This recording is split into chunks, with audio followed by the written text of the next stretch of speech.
What's up, YouTube? This is D from Brooklyn, and I absolutely had to start today's Sunday swim with a clear view of the container pond in the mid-summer day beaming light so that you can actually see what's going on.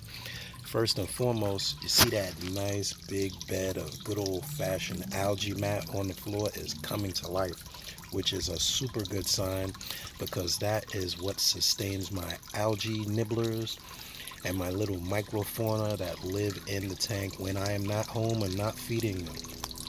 You can see that the DIY solar powered box filter is blowing in full swing. Look at that. And it is also getting a nice mat of algae on it. Now I can always clean it. Hold on, let me let the plane go past because that's just crazy.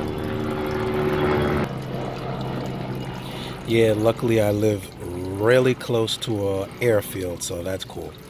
But anyway, that shows that the microfauna and the bacterial life is stabilizing in the tub. Now, those of you that just have the tubs with no pumps, no power, just sitting, you know you're going to get dead bacteria. Not dead bacteria, but a bloom of bacteria, which will really form an annoying mat. And because there's no circulation, or unless you have something already living in a tank, like you like kickstart it with those Dr. Tim's kickstart bacteria in a bottle cures and things of that nature, it's just going to have to go through its cycle. And this is what shows me that the tank is really coming to life. And I'm seeing that the pennywort is getting a nice little bed of algae on it. And now I don't worry about it because you can clean it if you get crazy about it like that. But I leave it because look at this guy. He's like, what are you doing? Because that is what the fish live off of. This is what the fish live off of in nature, and this is what it is. It's not picturesque. It's not an aquascaping contest. It's about recreating their natural environment. And this is what they do in nature. And they establish a natural symbiosis in nature. Now, I wish you could see the flagfish. I'm going to try to zoom in, but he's actually sitting on the outside of the cave. If you can see his little head sticking out, I'm trying to beat the glare. See him right there. So hard. The sun is so high, but he is right there peeking his little head out. That little line right there is him peeking out. They're not afraid of me, A, because they feel like they're in their natural environment. There are tons of little hiding places and caves and overhangs. The water is moving as it would in nature.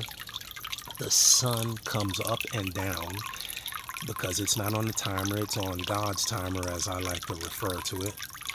And it just creates a really, really natural and healthy environment for the fish. Now, the species that are in here, mainly the paradise fish, which are labyrinth fish, spend most of their time in shallow waters where they are pretty much disturbed the majority of the time. So they are really not afraid of me at all. And I've only had these guys for a few weeks. But look, I can just do like that. I'm not spooking him, and he'll come right up to me like, dude, what are you doing? They're not afraid. They're comfortable. They know they can shoot in and out. And you can really see their colors are really stunning when you have them in natural light. I mean, they are really stunning. I'm looking forward to fry coming from these fish. And the fact that they're on a natural light schedule also kind of speeds up their productive time, because as the temperature changes, look at this guy just chilling in the corner. Just chilling. They're really kickstarting their this guy over there. They eat him. Little bug there.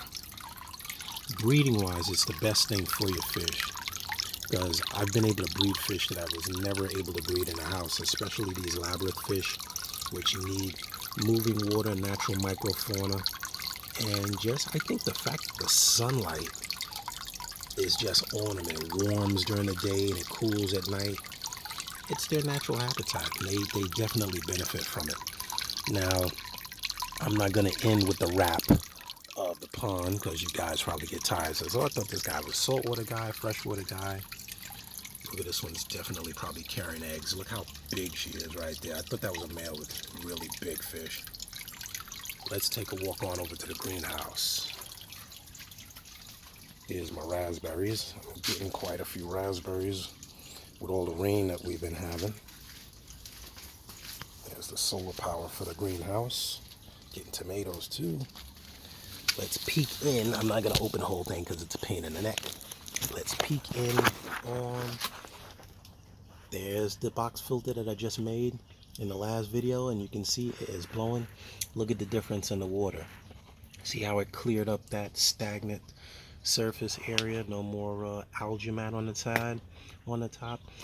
Very soon I'm going to test the water and see if it's ready for my test subjects. I'm going to see what I can get away with in the container pond, saltwater container pond inside the greenhouse. So do your experiment.